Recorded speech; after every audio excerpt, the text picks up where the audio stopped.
I teach math. What is your superpower? Brought to you by Mashandrijters. Oh, well, we mean sir. Well, like, dinge, it's your girl Mashandrijters, and I'm back with another video. So, this is actually going to be part two. Yo, this video is way overdue. I did the part one on how I'm adapting to the curriculum, to the American curriculum in Saudi Arabia. So now I'm gonna do how I am adapting to the curriculum, like talking about my duties, etc. Part two.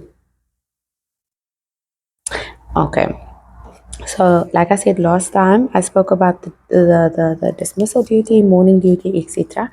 You can watch that in my previous video, and I stopped where I was telling you guys about the times for the kids. So kids needs to be, or all students needs to be at the school at 7:30.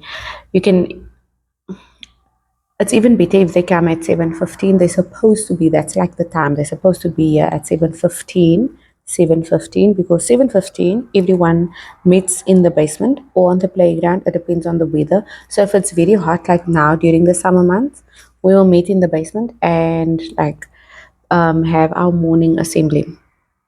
Sorry if I know all time look there, because it's so weird if someone is looking at you while doing the video.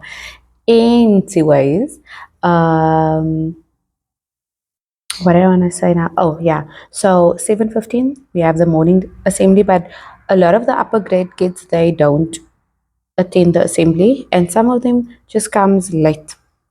So, but if you're not at the morning assembly, then you have to be at 7:30, because 7:30 the first period starts, and the school day then ends at 1:45.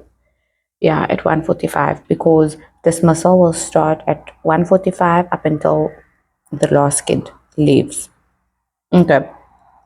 So if I look at my admin, or talk about a little bit on my admin, what is expected of me as a teacher? What do I need to do for my homeroom class, or my register class, but my homeroom class? Anyways, so what do I do? So my duties, more my admin duties, will then be filling in the weekly plan, and filling in the weekly plan only for my grades. So I will fill in grade 7 math and science, and I will also fill in grade 8 for both classes math. Okay, so you as a teacher, all of the teachers, you fill in the weekly plan. Whatever you guys are planning, whatever you as a teacher are planning, the activities you're going to do, the lessons you're going to talk about, everything. If you have a lab activity, if you have a field trip, whatever the case may be, you fill that in for the weekly plan. If you have early dismissal, whatever, so you fill it in the weekly plan for all of the grades that you are teaching per subject. And then you as a homeroom teacher, so my class is 7B, so I will then send out the weekly plan to all of the students and to all of the teachers in my class. So that what is expected from you as a homeroom teacher. You need to fill in the weekly plan, say by Wednesday, and Thursday before you leave, you then send out the weekly plan. Then you as a teacher also have a grade book. Each term you have a new grade book. So you have a grade book, and you fill in the marks that the kids get for homework, for activities, for projects, for class participation, for everything. And that's it's a hard copy. Okay, so you have a grade book, you fill in the marks, and then from the grade book you then enter those marks into our online system, which is Skyward. And Skyward has its own program where it will then calculate the average or the total mark for that student, or for each student, so that the student can also see her progress throughout the term. And that's actually nice, because parents and students can see throughout the term, okay, I'm currently on a 50%, or I'm currently on a 80%, so I need to work hard to then obtain my 90% or my 100% at the end of the day, which is good.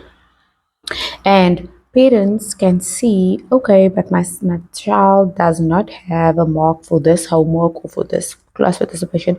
And that parent can then work with me as a teacher to sorg dat hy kind sy werk of haar werk doen, so that it can be handed in. So I talked about the gradebook and I talked about Skyward. Okay. So at the end of the term, just before revision, because we have a revision week also, at the end of the term, all of those marks that you have in your gradebook needs to be filled in on Skyward, because our HR, our what is she now?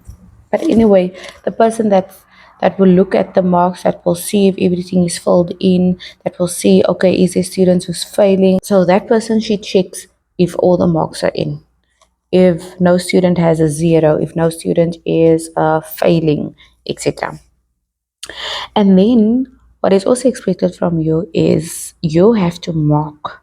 Now, throughout the term, you write quizzes, right? You have quizzes, you have maybe homework, you have graded classwork, all activities that's being done throughout the term. You, as the homeroom teacher, you mark that work.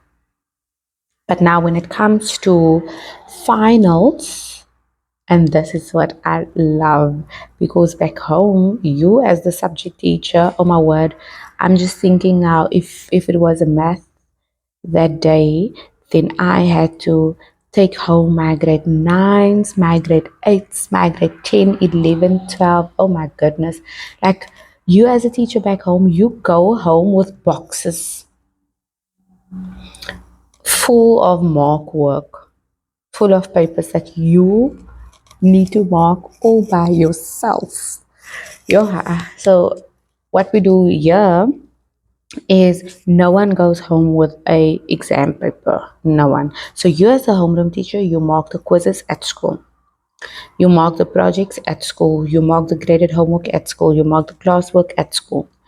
And then you give it back to the kids, okay? Because they use these quizzes and homeworks as a worksheet for the exam, for the finals, as a revision for the finals, which is good.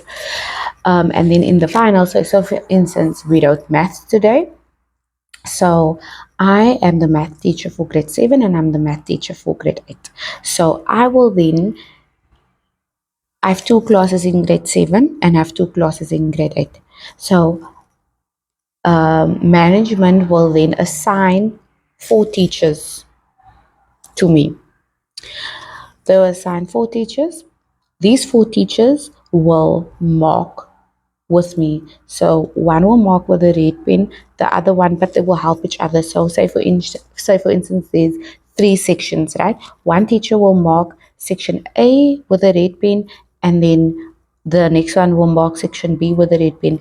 Then done. If the red pen is done, then they will then moderate each other's work with a green pen. So yeah, so it will go through red pen and then they will mark with a green pen. Then it comes to me and I mark it with a black pen, where I just check, did they mark correctly? Is everything good? Did they calculate the marks correctly, etc. So I'm the third person who marks my work.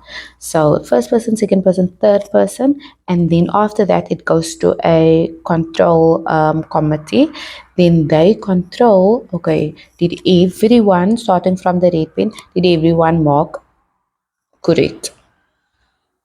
And then we're done. So you have a team assigned to you that will help you to mark all of it done, and you then give it to the control committee and they will mark it. They will just check if everything is done and completed, and then we're done. So in one day we finish with math.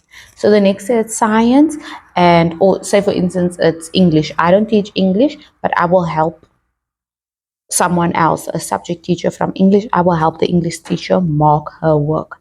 So I feel like that's actually so nice because it's way less stress on yourself and it's chilled, man. Like you don't stress. Like, come on, guys. Teachers back home, they need to mark during the holidays. They need to even mark during the holiday. They need to mark during the weekends. They need to mark during the holidays. They never get off. Like they're so tired. Imagine you have to mark up until 11 at night or 12, and then you still have to prepare for tomorrow's lesson. Also, one thing, like back home, we have June and end of the year, that's exams, right? So you will only write, it's exams, so you will only write. But during March and what's the other one, September, you will, it's test, right? So the kids back home, they will write test. So yeah, and then what happens during this? It's not like exams. You write, and when you're done writing, you continue with classes. So imagine. Yeah, we have finals each and every trimester, after each and every trimester. So I have 3 trimesters. So after every trimester, we have a final, and we have 2 weeks. That's exam weeks. Okay, so that's about the marking. Then the next day you will then enter in the marks of the final marks that the student got for their finals. You will then enter in that marks onto Skyward. And it's actually very hard to fail, hey, if I'm not thinking about it, because what's different here is the fact that all of these things con- um, is added up to your final mark. So your final mark consists of your class participation. Only to participate you will get a mark. So your class participation, your graded homework, your graded classwork, maybe like a multiplication quiz, a weekly multiplication quiz, or your quizzes, your projects. That contributes towards your final mark, and then obviously your exam mark, which is your final mark. So your exam mark is also added to that mark. But back home, there's only like one test, or one tutorial or a project, and your final. Then that's it. That is the mark you will see in your report card. Sure. Okay.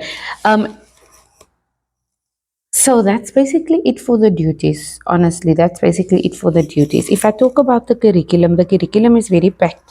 I feel like we cover more work. Like I can't actually say it's more packed. It is packed, but it's also very chilled. Like I feel like back home, I had the curriculum was packed. The curriculum was packed, and it was especially like for matriculants. They always wrote like common papers. So that made me I stressed a lot for that, because you need to cover all the work, because otherwise your kids won't be okay during the common paper. But yeah, I set up my own paper, so that's kind of fine. So that's kind of fine. And but when I say that the work is the curriculum is packed, I mean like we cover more work. Like the maths that I do here with the grade sevens, I will only start that maths or that content in grade 9 back home. So yeah, my grade sevens, they know how to solve inequalities. And when do we do? I used to start inequalities in grade 10. And because there wasn't enough time during the year, how to solve equations. When I got my grade nines, they wouldn't know how to solve equations. So I would start how to solve equations, how to factorize in grade 9. Yeah, my grade sevens can do factorization. They can solve equations, and they can Yeah, so I feel like that that is actually quiet. That's what I like. Like the curriculum is more, there's more variety, and it's more like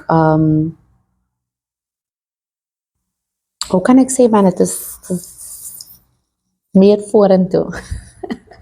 Ek weet nie wat is meer vorentoe nie, maar like meer advanced amper. Maar ek dink dit is ook baie moeilik om te fail want dit is baie maklik. Die werk is baie makliker.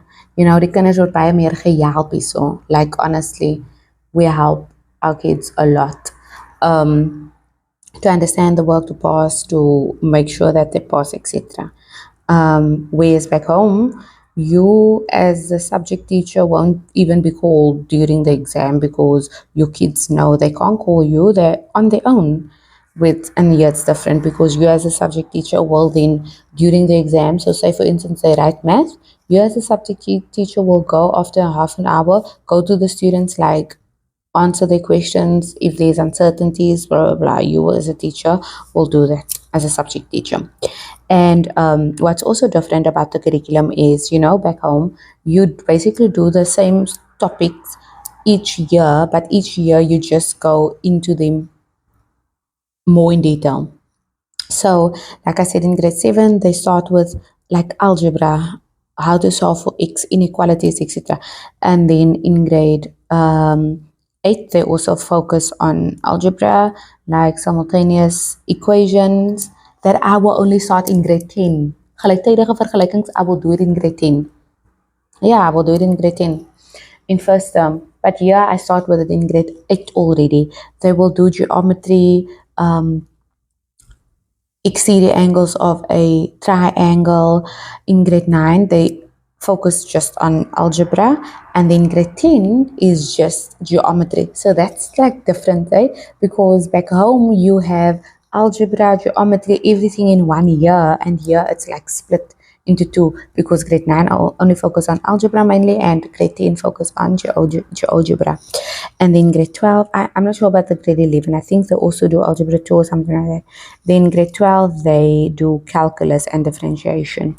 So I feel like that's also good for the grade 12 to do that, because I remember when I was grade 12, we did calculus, but like basics of calculus. And then I went to university, and that's where I learned about differentiation and calculus more in depth. So it's actually good. It's actually good. It's good, but I also think, or my opinion is that students are dependent on teachers because we need to help them, like, and explain to them what they need to do, what etc. Or like give them worksheets to do during revision week or so. Because back home, you as a teacher, like, you just give like an outline, but you kinders weet nie eintlik wat in die eksamen inkom nie, en hulle weet nie eintlik. Ja, jy moet net veel prepare op alles. Hier kan ek sê like, okay, make sure everything is highlighted that they need to know, and blah blah blah, the pages, blah, etc. So let's talk about the subject. So in last week's video, I said that you don't need to worry about the fact that you don't have maybe the fact that you can't teach history here, or geometry or geography here, because even if you are a life orientation teacher, you can't teach life orientation here because they don't have life orientation, they have PE, and they don't have art and culture, they have only art. So they will only they will only do art, and that two subjects, they don't have exams.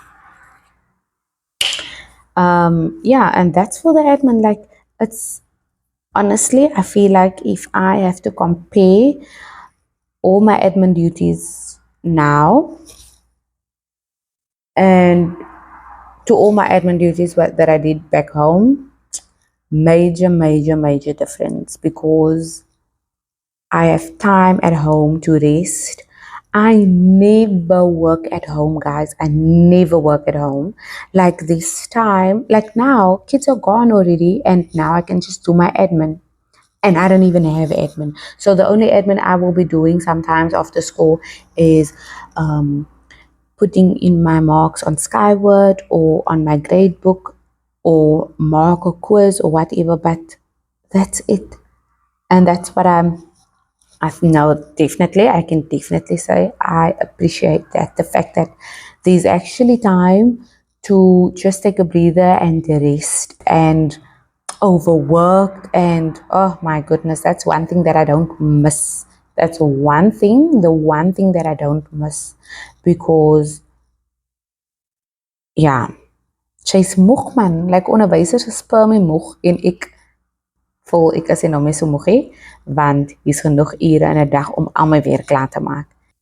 So if you are thinking about coming to Saudi or making a move, especially if you want to make a move because you feel like your working in South Africa is really so much work for you as a teacher and you just need a break for like a year or two, then why not? Because jy sal nooit weet as jy nooit 'n kans vat nie, you know? You will never know. And yeah, I think being here made me realize that, okay, miskien was ek net moeg en oorwerk in Suid-Afrika en dis hoekom ek net gevoel het like, oh my word, ek wil nie onderwys het. We say, I don't want to be a teacher because we're so tired and it's so much work, da, da, da, da. And now I feel like it's okay to be a teacher. I'm fine actually being a teacher because actually it's not that much work. And I always told myself like the reason why I got into teaching was not about the admin. I'm not there for the admin. I'm there to teach and to work with my kids and to spend time with them. So now this opportunity really gave me that. Really gave me what I asked for. It gave me little to no admin, and it gave me time to only focus on teaching and also working on my pedagogy, on my way of teaching. So yeah, I hope you guys enjoyed this video and make sure to give it a big thumbs up, and I will see you guys next time. Bye.